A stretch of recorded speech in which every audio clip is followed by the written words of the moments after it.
Hi everyone, welcome to Living La Vita Loca podcast, a retro gaming podcast for some of your retro gaming needs. My name is Fazz. Je suis Reach. Say what now? Yeah, hello, I'm Reach. That's fine. Sorry, I don't know why I did that. Our friend Aaron is teaching his son Ernie how to speak French, right from he's going to be mortified by that pronunciation. Yeah, well, and I find so we have the same day off every week now on a Thursday, which is lovely. Nice. So our little boys play together. My little boy ruins his little boy's life, and mine. It's really nice. But then Aaron speaks to Ernie constantly in French, and and it's very impressive that is the case, and I feel tiny, minute person that I am, that I'm like, what's going on? Like, it's in what? They're speaking so cleverly, and I don't understand what's happening. Like, but I think I might be learning a little bit of French, like sort of as a. Well, that's a no side bad thing. As a how do you say side waft in French? Inside waft. I don't know. This is a good side waft start to the pod. So, I mean, you're catching us... J'aime beaucoup le side waft. You're catching us about 3 hours into recording, so we're pretty... We're into silly season. Yeah, no, it's gone pretty crazy around here. So, and I'm full of antibiotics and all the good stuff, so it's great. Right then, so what the hell are we doing this week? What the hell are we doing? We're doing some shooters. Are we not? Is yours a shmup? Yeah. Okay, shooter. Cool. Shmups are shooters. Shmup junkies. Je suis shmup. Sure. And I always get nervous when I do shmups. Oh, yeah. Why is that? Because you love them, and I want to make sure that I do it right. So, I want to make sure that I'm shmupping correctly. That sounds really bad. So, yeah, I don't know. It just they feel like, for whatever reason, the more I research retro gaming, shmups are very steeped in lore almost. I don't know why. Maybe not. I don't know. There's a kind of like with fighting games. I think when you get a good one that has a lot of mechanical depth, it can almost be like a kind of how some people would say like a film is quite literary in its sort of sensibilities, and it feels sort of immediately a bit more highbrow and a bit more like, oh, one needs to pay attention to that. Yeah, I think there's a bit of a tendency occasionally to take a shooter and stick it on that kind of pedestal, and give it that kind of weight. Do you think that it was? This is just complete conjecture. Yeah. Around the time that you feel like some of the best shooters would be, I guess, best regarded shooters, and I know that one I'm going to talk about today, or several that I'm going to talk about today, from that era really. Sort of maybe I'm thinking mid 80s to early 90s and things, where you sort of like the development of things like Bullet Hell and things like that, and you get like Truxton and those kind of games. Do you feel like they were really mechanically sound games that you could trust you were going to get a good game out of, if that makes sense? Whereas a platformer, certainly maybe you couldn't. Do you know what I mean? Like, are they a trusted type of? I know what you mean. Gaming mechanic. I think if they're the kind of games that click with you, then I think they can almost become kind of like the genre equivalent of pizza. That theory about how you can get no bad pizza. Yeah, it's just degrees of good. Yeah, I would argue that if you are a fan of the genre, you will probably treat it like pizza, and there will just be really, really good or okay, but they will not be bad. However, I do think that would probably hold true if you were a fan of most genres. I think like if you are, that if you cared that much about them as some people do shooters, I think you could probably find the positives in most of the things that you would play. Yeah. But I'm sure there are plenty of people that would tell me that that's completely wrong. We're going to be looking at our pizza pies on the PSP. which kind of it doesn't do the same thing we did in the episode that we did. But remember when I did first person shooters on the PSP versus you did shmups on the Vita. And I know you kind of thought, oh, maybe we should run that back and do shmups on the PSP versus first person shooters on the Vita. But to be honest, we've kind of covered first person shooters on the Vita. Yeah. Killzone, done. It's sick of them. So I think that, whereas, and I said at the time, I was like, I don't think I can really find too many great shmups on the PSP, and how wrong I was. So, do you want to kick us off with yours? Yeah, so I'm going for, and I'm having to read this from my notes because I will get the title wrong otherwise, Neo Geo Heroes Ultimate Shooting on the PSP. Yeah, nice. Yeah. So this is a really good example of why I like retro gaming, right? Because originally, when this would have come out, it would have completely passed me by. I didn't care about the genre. I didn't care about SNK and their characters. They were complete unknowns to me. I would have just completely disregarded it for no fault of the game. And yet here I am, however many years later, and I had fun with it. I enjoyed it. So you remember when we went through that phase of being utterly obsessed with Raiden? Yes. Still going. Still going. Yep. Through that phase. So this Neo Geo Heroes, which is what I'm going to refer to it for the rest of this review, by the way, because it's easier to say. That's fine. That's okay. It's made by Moss, so the same people who made that Raiden.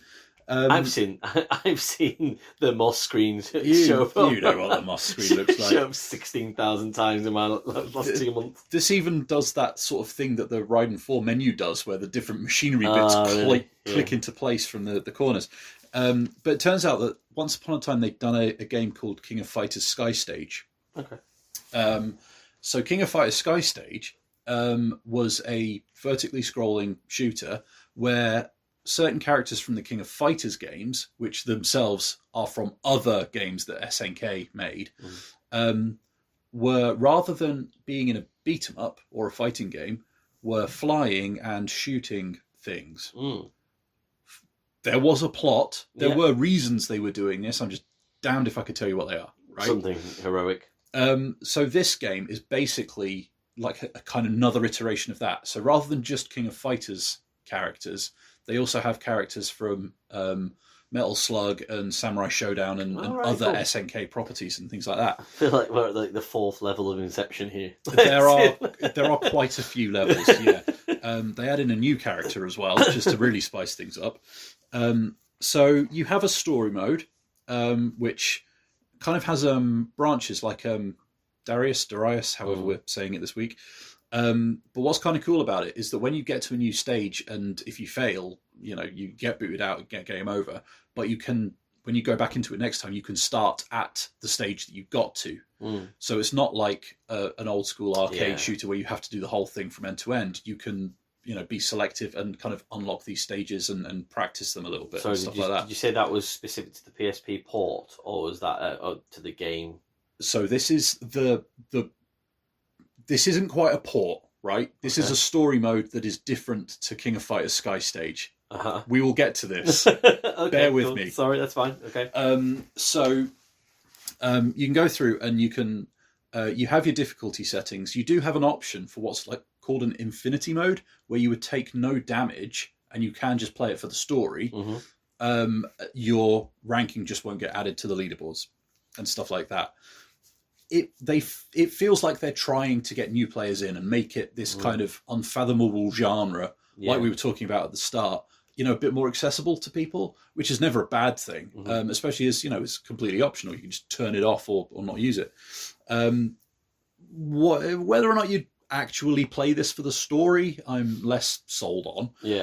Because it's there. It's utter nonsense. But there are some endearingly shoddy translations and things like that in there. It ticks a lot of boxes for the era, I would argue at this point, and this is probably going to piss a lot of people off, that there is absolutely fuck all story to all the shmups I play. I have no idea what's going on. Just occasionally a boss roams along and I have to beat the shit out of a bigger thing. I do a lot of shooting. and I really enjoy doing a lot of shooting. But story-wise, I'm like, we just hurry the fuck on. I don't know what's happening. So I'm going to shoot you. That is a convenient segue, because there are some shooters that I've played that I've enjoyed the story. I've liked the story. It's been engaging and interesting, but ultimately, is background noise and setup. And I know this is coming from, the person that in the episode about Unit 13 was like, oh, it would have been nice to have more motivation and stuff like that. But like, for some of the bits and bobs that I played in shooters, light though it may be on story, at least I've got a clearer idea of why I'm doing any of it than in Unit 13. In this, because you are a person flying through the air, when you come to a boss, they do have an interaction, they have a conversation, they do that sort of flying person shmup thing of chatting first. And because they're all from fighting games, the conversations can quite often be like, I don't know who you are or why I'm here, but I must fight you. Okay, I will fight you. Yes, let's fight. And then you fight, and they're like, we have finished fighting now. We have fought. And that's, it's weirdly engaging for like how clunky and questionable it is. So you have your different characters. They've all got different shot types. They've got special moves and like screen clearing stuff that's all kind of grounded in their move sets from the games that they're from and all that kind of stuff. So it's kind of nice to have these nods. So outside of the story mode, you can do all this stuff in like a challenge mode, so like survival or doing specific objectives and things like that. But within the game, they also have a port of King of Fighters Sky Stage, the actual arcade one, end to end, do the branching storyline, which is why I was not so artfully dancing around your question earlier, because it is there, but a completely separate thing. Yeah, which does seem to me like it kind of feels like you don't have a traditional arcade mode when you look at it on paper. Yeah, but between the challenge mode and the Sky Stage thing, you do effectively. Yeah. So yeah, like it ticks a lot of boxes. It does play different to their Raiden stuff. Okay. It kind of reminded me a little bit more of like Gunbird or Castle Shikigami. Like it doesn't quite get up to like Cave's bullet hell kind of levels of manic. I mean, it does get busy, don't get me wrong. It just doesn't quite feel like you are going through those like patterned curtains of bullets in quite the same way like you would in like a Espeluda or Esperade and stuff like that. Yeah. So it has a distinct flavour, I guess is what I'm trying to say. Like when you start drilling into the genre and working out where on this sliding scale of how busy you like your screens, I guess. Like it does have a sweet spot that's kind how of... How much pepperoni you like it. Yeah, how spicy you like it. And yeah, like it's good fun. Like it's not my favourite shooter ever. But for what it is, the worst I can say about the graphics is that some of the backgrounds are quite drab. In fact, most of the backgrounds are quite drab. But you can crank up the difficulty enough that things are busy enough that you don't really notice it. So yeah, like it does a lot right. However, there is one thing that really fucked me off, and I mean like I was spitting feathers. So it has a Tate mode, right? You can play it vertically. You can spin the console on its side. And I had to scroll my notes and re-scroll my notes because I thought originally, quote, it shits the bed. Because it only spins the screen one way. Right. Okay. Now, I was playing this on a Vita. Yeah. So the way I was hoping I would be able to spin it, I would have the analog stick on the left still and the face buttons on the right. It doesn't spin that way. It only spins the way. So the bottom of the screen is with the D-pad on the left and the analog stick on the right. And I was pulling the same face you're pulling now because it wanted me, for the controls, it wanted me to have one action on pushing the analog stick left, one action on pushing it right, one action on the L button, and one action on the R button. Okay. Right? So you would have to do this weird like hand gymnastics to say trigger a bomb or something like that. And I was just like, why, of all things, can I not spin it the other way? And then it occurred to me, it's a PSP game. It never had that other analog stick. No. So the way they spun it was the only way you could have had it on a PSP. Now, in fairness to them, you can rebind. I was going to say, can you bind it again? Yeah. Yeah, but it does mean that you're doing like up on the analog stick, down on the analog stick, left and right. That's kind of your only option. Right, okay. You can't rebind it to like any other ways, really, because that was all the PSP had. Mm-hmm. So because you're playing it on the Vita, you can rebind the face buttons to the right analog stick as much as you like, but the screen is still only going to spin one way because it's a PSP game. And so I was like, okay, that is annoying. Yeah. But I get how it's happened. That feels like. Does that feel that's I feel like it's not the developer's fault though. They've tried to do something, haven't they? Exactly. They've tried to put a tate titty mode on there, and they did the best they could with the limitations of the hardware it was built for. Exactly, yeah. And the other reason that I was like, you know what? Originally, when I first found this and I had forgotten it was a PSP game, I was going to dock marks for that. And then I thought, actually, I kind of can't. Because if you were playing it on original hardware, that is the only way you could have had that Tate mode. Also, correct me if I'm wrong, you had like a screen output on original PSPs as well. And you... didn't you? I can't remember if I do on mine. I don't think so. At any rate, if you were playing it on a PlayStation TV and you can spin your monitor around, like there are ways around it, I guess is my point. So, yeah, like it's they did the best they could. Mm-hmm. So yeah, like for me, it's a 7 out of 10. Happily, all day. Would definitely recommend it. It's just the right level of lunacy, campy ridiculousness.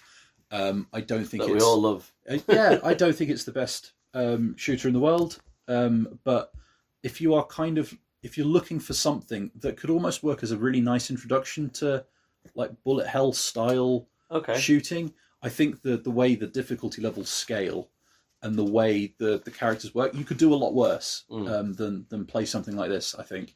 So yeah, call it a recommendation from me. I reckon. Cool. Well, awesome. I mean, like I said at the start, I was sort of very dismissive of thinking that shmups would work that well on the PSP, or that there was that many of them. But I think that my world was so closed that to hear that we've got that one immediately as a recommendation is a good thing. Well, I mean, even if you're playing it horizontally, you get big borders either side, but it is still quite legible what's going on. You can pass the screen quite happily, and I think that is a good thing. Yeah. So I think all things considered, they did well with it.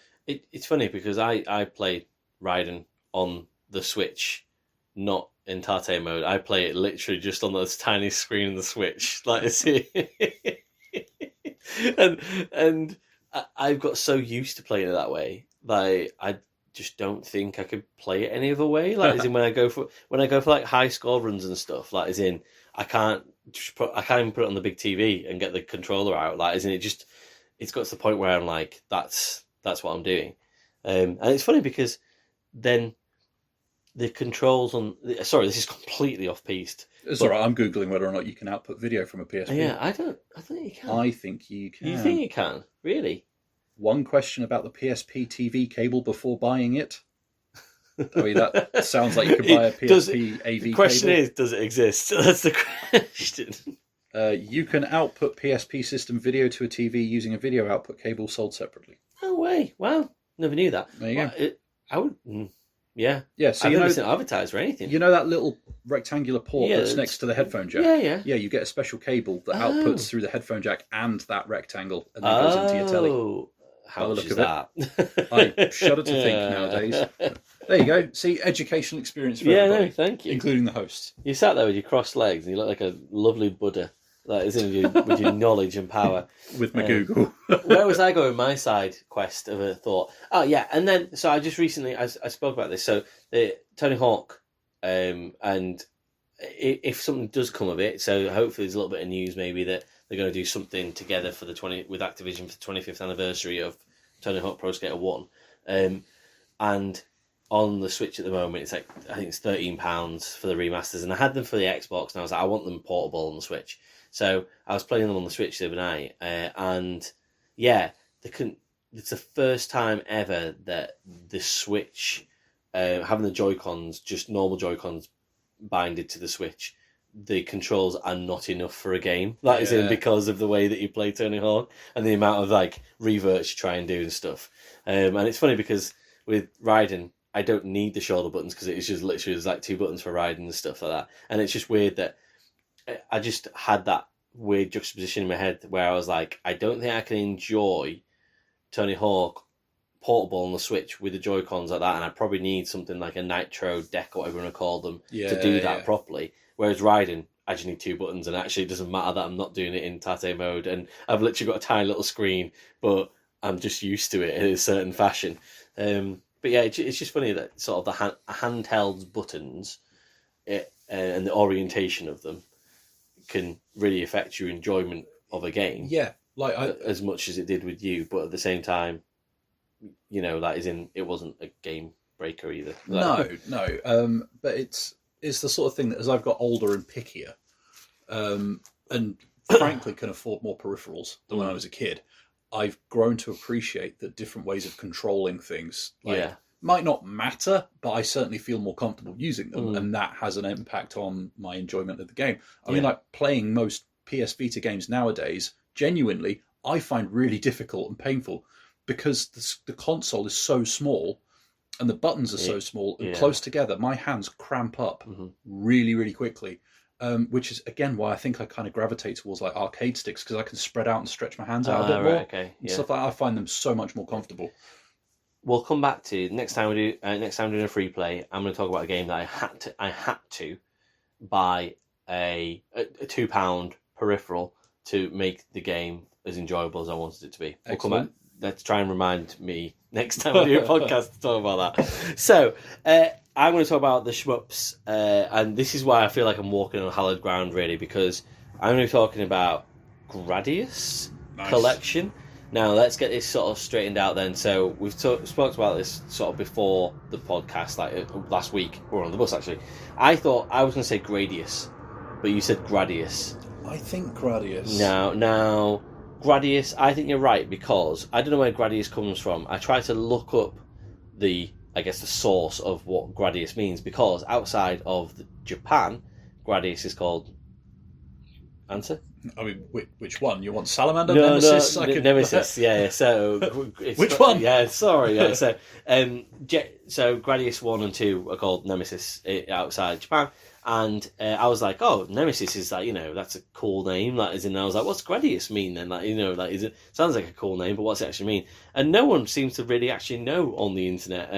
And people sort of speculate in, random blog rooms from, 2001 and stuff like that. It's like that. It actually is an extension. So it's like Gradius. It's like Gladius, and Gladius means sword, apparently. Okay, and then I started going down a wormhole where Gladius also means sword and penis, and I was like, what's going on here? And then there was a blogger called Leona Lewis who was banned, and I was like, well, I want to know about that. Like, there was a lot of things going on. Anyway, Gradius is what we will call it. Sounds like a trip. And this year, it really was, yeah, it was definitely a 3-minute trip. So, this is the Gradius collection then. So, a 2006 PSP exclusive from Konami. Mm-hmm. And you cannot say that this isn't a real show of support from Konami. To bring one of your most storied franchise sort of games, a lot of them, so Gradius 1 to 4 and Gradius Gaiden, I'll say it right, Gaiden, which was a Japanese PS1 exclusive, and it was the first time it got introduced to the West on this PSP collection. Nice. So it's a real, we're going to bring our best shmups, our amazing franchise that we've got that people think of really fondly, and we're going to bring it to the PSP. So, Konami, I don't know how this works really. First party, second party, third party to Sony. Because they were Sony exclusive, I think, for a long time, weren't they? And I know they've done... I don't know how that works, but anyway... I would always count them as third party right, at least nowadays, but I don't know. Either way, that it just showed a lot of, cojones to go, right, in 2006 we're going to put our Konami heft behind the PSP. We're going to bring out a new Metal Gear Solid, even if it was Acid, for example. You know, and which will make people want to go and play the PSP because you go, oh, a new Metal Gear Solid, and then they carried on with Peace Walker, and then bringing all your Gradius games with it as well, and one that you can't play in the West anywhere else at the time is pretty impressive. So you can pick up the disc now. It's about £40 for this collection for the PSP. You know, and still to get that Gradius Gaiden for what it is, you know, it's worth a look. It's worth picking up, to be honest. I was going to say, because I bet that Gradius game, I bet Gradius I bet Gradius Gaiden is not cheap. Yeah, I imagine. Well, I imagine not. I didn't look it up, to be honest. So, if you're not familiar with Gradius, as I wasn't, I'm going to be honest. That is in. So again, one of those things that I think I was maybe going to play Gradius for the podcast at some point on the Nintendo online, because I think it's on there, and I was like, no, I'll play it on the PSP. We're a PSP podcast. I'm excited about having all these ones on the PSP. It's a side-scrolling shmup where you control, for the most part, the Vic. I was going to say the Vic Vapor. How 2024 of me. The Vic Viper spacecraft. You're trying to. I don't know, the best word I can think of is expunge. I don't know, even the bacterian threat people. I don't even know. Basically, there's this thing called the bacterian from your planet, and it's like, I don't know, which maybe is called Gradius. I don't know. Anyway, so you're playing a shmup and you're trying to get rid of these bad guys. So, you know, the best way of describing it is probably using the voiceover from Gradius 2, which basically just says, you must crush all in your path. And I'm like, okay, thumbs up, no problemo. Absolutely, we'll be able to do that. You know, I'm super awesome at shmups now. You know, like as in, no problem. So, is Gradius hard, Rich? Is it? I would say yes. Okay. But that's because I've always found them quite hard. No. Fear not, help is at hand. Lovely. With the PSP collection. So some of the things that include quality of life improvements from the arcade versions. So you can save your game whilst in game. Genuinely, yeah. Which is, you know, immediately like, okay, I can come back to this. Yeah. Especially on a portable as well. Yeah, like that matters. Yeah. I think. The you can match the screen to the PSP ratio as well. Oh, nice. So that's great. Yeah, Do you know what I mean? Like, and I was just talking about with Raiden how you get that tiny little screen on the Switch. It'd be lovely to be able to just kind of match that to the Switch size, really, that is in, and keep the resolution as you want it, whereas this does a really good job of making that ratio work. There's an auto fire on this, whereas on the original Gradius, I believe, again, I've never played it, I read that you can't auto fire apparently on the arcade version, so you just got to go. Mark 1 human auto fire. And then you can also auto select power ups. I'll come back to the power ups in a second. And your difficulty can be toned down, and your hit radius can be reduced as well. So nice. It really does a good job of making sure that you want to play these games rather than suffer through them. Yeah. So the power-up system is probably what sets this game, I think, apart from other shmups. That is, and so each shmup kind of has its own sort of, at least this is what I'm discovering, its own I don't know what to call it really. Like the kind of mechanics around the exactly. Power-ups, right? Yeah. And so the power-ups, basically, as you kill certain enemies, and you they will leave behind a power-up, and you can choose to pick this power-up if you want to, and that's how you actually select between, I think it's 5 or 6 different types of power-ups at the bottom of the screen. So like dropping bombs, missiles that run along the top bottom of the screen. And your power-ups tend to become more powerful as you pick more of them up. So if you picked up 6 power-ups from 6 different crafts that you destroyed, you'll end up maybe at the 6th power-up, which would these sort of little flying ships that fly around you called options, and they'll fire lasers and missiles for you. And you pick up another 6, and they'll become stronger. And the way but if you were like, oh, actually, I want this. Is it invincible? Yeah, and it's sort of an invincible shield for 3 seconds. Right, I'll have to pick up another power-up to then select the power-up at the bottom of my screen using this method. So it's quite clever that you almost have to work out and figure out which power-ups you want to pick up at certain times. Yeah, it's like selecting a loadout. Yeah, effectively, yeah, on the fly. Yeah, so yeah, that's really cool.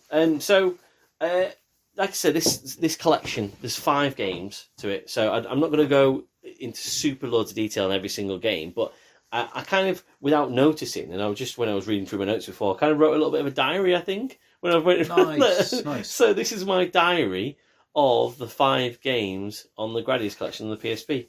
So Gradius Arcade 1985. Lovely retro shmup is what I would put there. Great level of difficulty straight away. It loads very quickly. It looks clean and responds really well. Excellent variation of weapons and enemies. It's straight out the gate. I remember on the second level, it was something I hadn't really sort of seen in shmup before, where you've got to break through boulders to be able to get through the level. Oh yeah. So it's almost like I was like, oh right, okay. I've actually, it's not enemies that I'm trying to sort of attack here. I'm trying to get through the level and shoot all these balls out my way before they crush me. That was really cool. You get sort of, I don't think apparating is a word. I think that's just a completely Harry Potter word. But enemies sort of apparate out of nowhere and start flying at you, so you can be thinking, oh, I'm safe for the next couple of seconds, and then they'll just literally come from the middle of the screen and appear and attack you, rather than them flowing into the screen from right to left. And that's something different. I was like, oh, that's pretty cool. I felt it was really easy to understand what your task was, hard to execute. It sounds great. I could see how this is definitely a classic arcade video game from 1985. Do you know what I mean? Where it's like it just feels and sounds really, really good. Anybody that's played it will have the tune from the first level playing in your head about now. Yeah. Once you've mastered the power-up system, and I don't want to say I didn't master it, but certainly as you started to understand it, and again, as being a newcomer to it, it definitely felt like I was getting more into an adventure.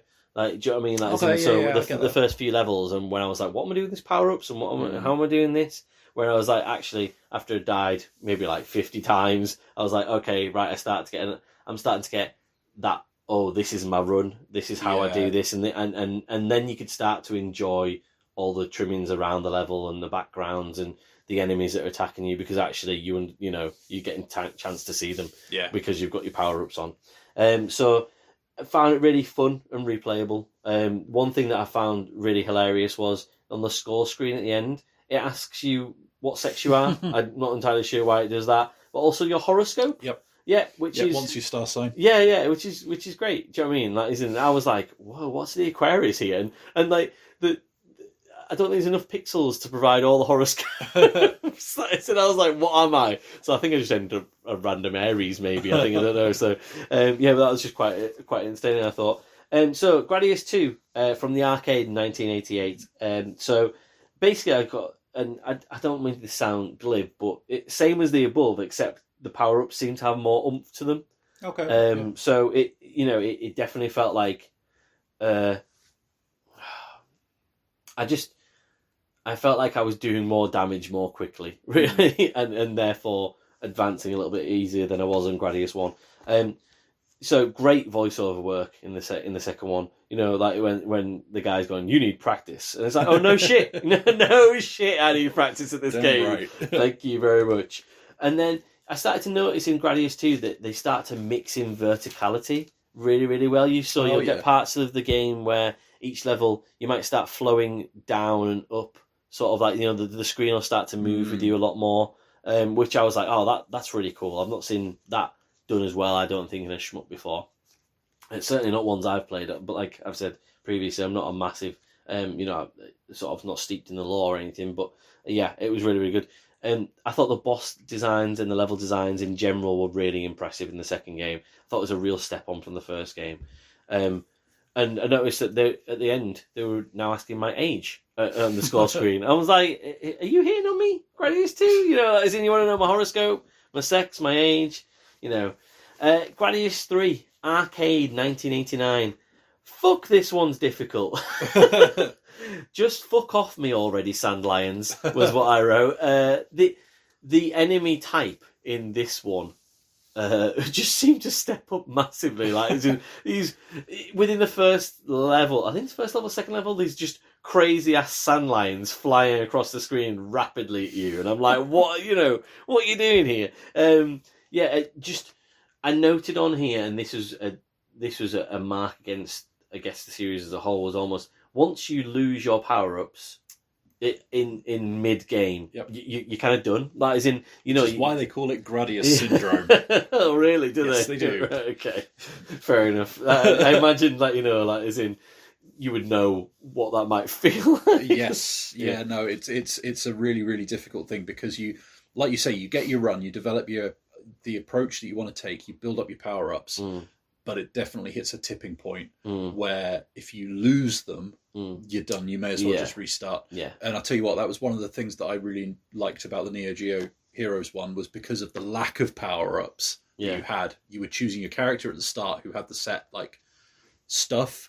It didn't matter. You know, you could go through and retry and do checkpoints and continue if you want and all that kind of stuff. So yeah, the only thing you had to worry about in Neo Geo Heroes was picking up extra little point icons and stuff like that. It was about as complicated as it got. Gradius is a step above, which is easily. Great. It's nice to hear that you just get this spice of life of shmups where it's almost like you can pick however you kind of want. You pick the one you want to play. Yeah, exactly. Yeah, and this one certainly is your poison. The Gradius 3, that is in this. If you want a difficult shmup, like this was just up to the nth degree for me personally. I found this so difficult. Like if I'd have been in the arcade like in the late 80s playing this, I think I probably would have just eaten my coins. That is, I just eaten them in a weird rage panic situation. I think so. It was weird. It almost felt like it was like the difficult DLC of Gradius 2. That's what Gradius 3 felt like. It didn't feel like there was a massive step on per se. It just felt like it was immediately like almost like, oh, you just step into the arcade and someone just boots you in the face. And it's just like, all right, okay, thanks, I'll pay you for it. So this brings me on to Gradius Gaiden. So, PS1, 1997, Japanese game only. This is where it kind of feels like a bit like a diary. Yeah. Man, PSPs are easy to throw, aren't they? Perfect weight. Go real far when you're fucked up at playing too many shmups. Like, there were times where I just played too much Gradius, and there was a time where I caught myself, my own emotions, where I was like, probably about a nanosecond away from throwing my PSP. Like, it would have been so... Sally would have just been sat in the front room, sitting there beside me while I play this, and it would have just gone against the wall. Like, just like... And that's when I just sort of thought... But every sort of part of me was just really enjoying that experience as well. So, I was like, oh, God, that feels like, that I get it. I get what a shmup is about. Like, because when you get... Overcoming. Yeah, when you get over that hump, like, which I haven't on every single one of these games yet, certainly. Like I didn't get anywhere near completing them all. But, just, you can see where it's like, and that point was on the 4th level of Gradius Gaiden, which famous people that played the game, the Maui statues. Oh, yeah. So there's a point on the 4th level on this where it just turns into pure bullet hell. Like, it's in, and they are after you, man. And I was just like, dude. But this game is so good.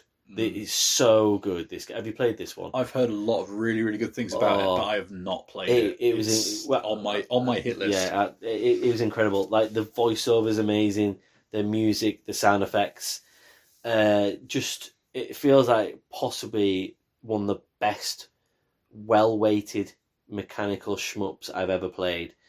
The best standout part of this, though, is the interactivity of the levels. That is in. So I think it's the 2nd level where basically it's a garbage level and the entire level is just out to get you. All of the environment, it just at any one point, any time, an enemy can come out or part of the level can come at you. Like, is in it, and just and I didn't know this either until I read up about it. But apparently, like the level's made up of previous Gradius bosses. Bodies, nice. And it's just it's so cool. Like I've never seen anything like it before. That is in any game where it was just so clear the vision they had for what they wanted to do with that level, and I was like, wow. That is in. I just enjoyed playing that so much. And then it gets to a point where near the end of the level where you can choose a path, and then choose a path, and there are 2 different bosses you can fight as well. And I definitely had a preference for ease Like, as in, I found my guy that was like, I'm gonna fuck you up.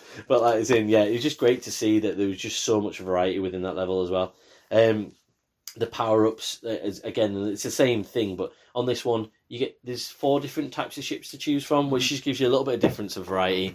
I wouldn't say it's necessarily like a massive change in the game really, but it does give you almost, you kind of get the same sort of power ups, but you can get them in different orders and quicker and things like that as well. So you find your ship a bit more, and then you're like, right, I know I'm going to use this one and go through this level, quicker with this. Yeah. So just a little bit more variety to it. And I think that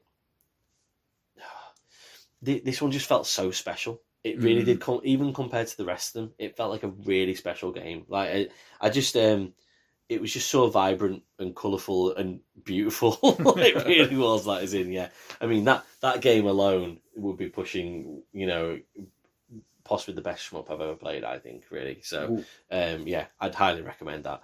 And I've got to come back to the voiceover at the start. It's always like, you can't fail this mission. And I'm like, I fucking can, mate. Watch me. Yeah. Yes, I can. And not to end on a bum note per se, but so that was, Gradius 4, which came out in the arcade in 1999. So that felt like a step back from the rest of them, really.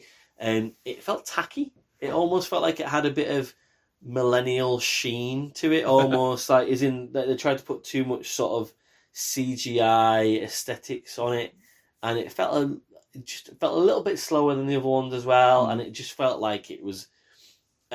I think that it would have been better off without it being on there, to be honest. I was a bit like, this feels like a bit of a misnomer. I'm going to be honest. I probably spent about 45 minutes with it, and I was like, I don't want to spend any more time with you. I'm going back to I'd say out of the sort of maybe 6 or 7 hours that I played this game, I probably spent the most time on Gradius 2 and Gradius Gaiden, I'd say, really, and they felt like the most polished out of the games, really.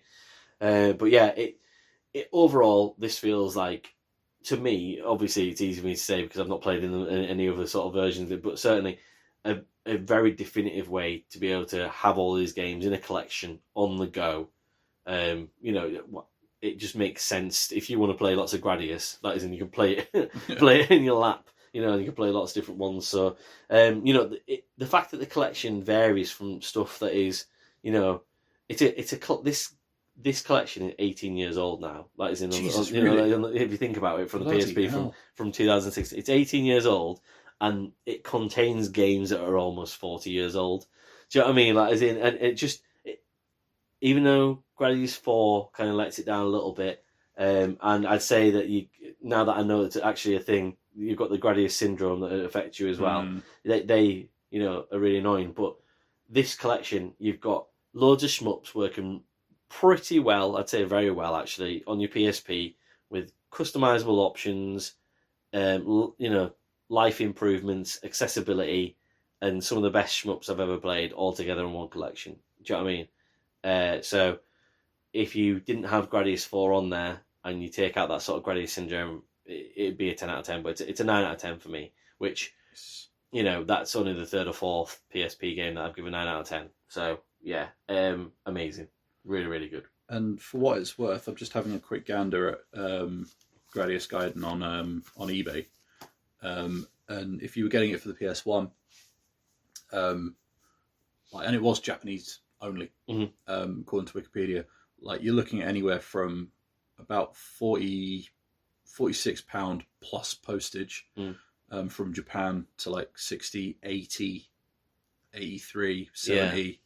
I mean, yeah, you can get it cheaper, but point is, it's if you can get the collection, well, exactly. it makes a lot of sense. 5 Gradius games for £40 on your PSP, and so it feels like one of those little life hacks at the moment where actually it's probably a good thing to pick up if you love your shmups and you love Gradius and you've got a PSP knocking around. I'd recommend getting it if you've never divulged in it before. We're gonna have to get you to try Parodius as well. Peroni? I'll have a Peroni. it's like Gradius mechanics, but like parody. Yeah. So cartoony, cutesy, Oh, really? bright, vibrant insanity. That sounds cool. It's great. Yeah, that sounds really cool. Yeah. I think that this is just me speaking from my research and things. If this had had Salamander on it rather than Gradius 4, I think it probably would have been a 10 out of 10, probably by the sound of things, because that sounds like, one of the greatest shmups ever as well. Yeah, so Salamander's good. That's just conjecture because I've never played it, but certainly, it sounds like it would have lined up better that way. But hey ho, I can't say I didn't enjoy my week playing Gradius. I really, really did. I had it when I was on holiday with me actually, and it was one of those nights where the kids had gone to bed and Sal was like, I'm going to turn in early, and I was just sat there in Airbnb in the conservatory, with a beer, my feet out in the sort of like warm sunshine, just sort of like, I'm having a great time. And hopefully you've had a great time listening to us as well. So, until we speak to you next time, thanks very much. Cheers.